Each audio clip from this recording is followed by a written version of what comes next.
Joining me right now is a living legend in the sport of boxing, a future Hall of Famer, a former middleweight champion, a former light heavyweight champion, and this Saturday, he and his company Golden Boy Promotions are the ones putting everything together as Miguel Cotto and Canelo Alvarez go at it on HBO pay-per-view. Bernard Hopkins joins me. Bernard, how are you? Good, good. Glad to be here, man, in Las Vegas. It's a good thing, man. A good fight. The hype is around, and looking forward to it.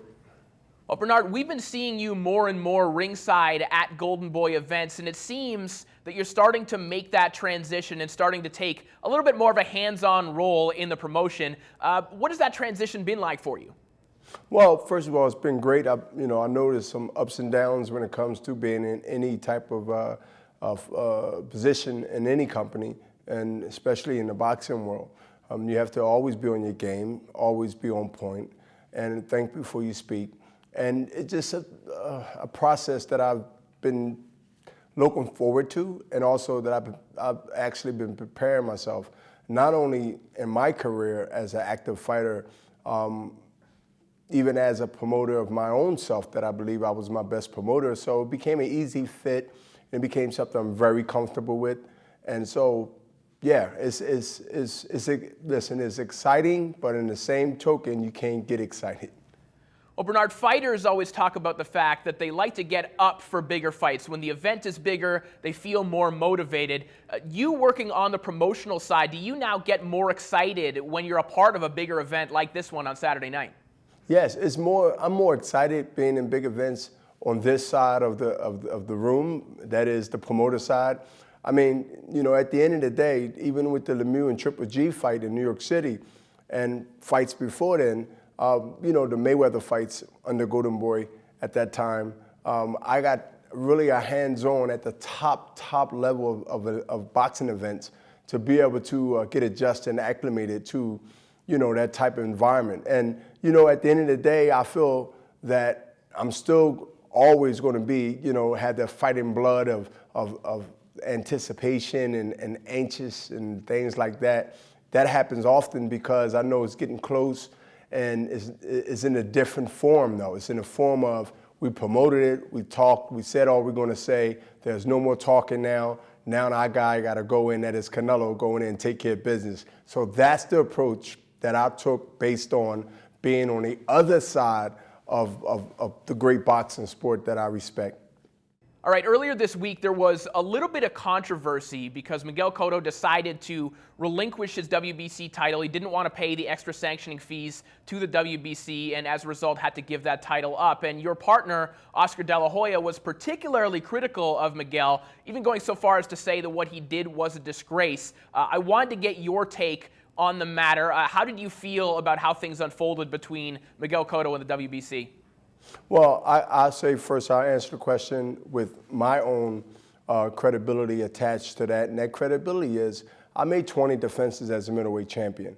And to make 20 defenses, you have to keep those titles to make those 20 defenses. So not only am I going to say I concur with Oscar said, but I also showed and proved in my own decision, in my own defenses for 12 years in the middleweight division. So I am first to say, not what Oscar said, but I am first to say from this point of view that I respect the sanctioning bodies in the boxing, especially the 5 or 4 notable titles that we all disagree to agree, know that they exist and then they need to be respected.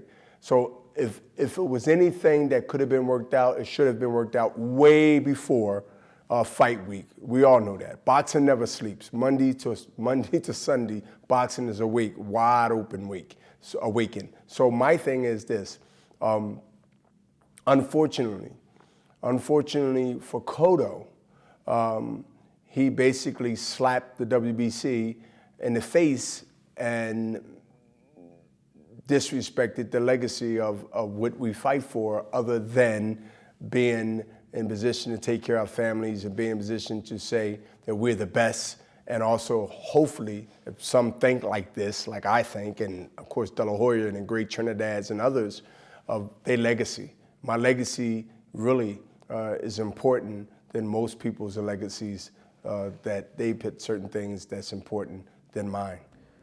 All right, on to the fight itself. Bernard, earlier on this week, you said that in this fight in particular against Canelo Alvarez, a big physical fighter, that the battles that Cotto has gone through, specifically you mentioned the one against Antonio Margarito, are going to come back to haunt him. Do you think that that wear and tear on Cotto's body will be the major key factor in this fight on Saturday night? Well, I don't see it being a key factor, but I see it being something that's, whether he like it or not, that I need to bring some attention to the people, because there are going to be Monday morning quarterbacks, in this case Sunday morning quarterbacks, saying he's old, Cotto's been through some wars, so we already know this. But Cotto, I believe all great fighters, and I call him great, I don't use that word for everybody and I don't use it loosely. I believe that he will always, that is Cotto, will always try to find a way to muster up one more last hurrah.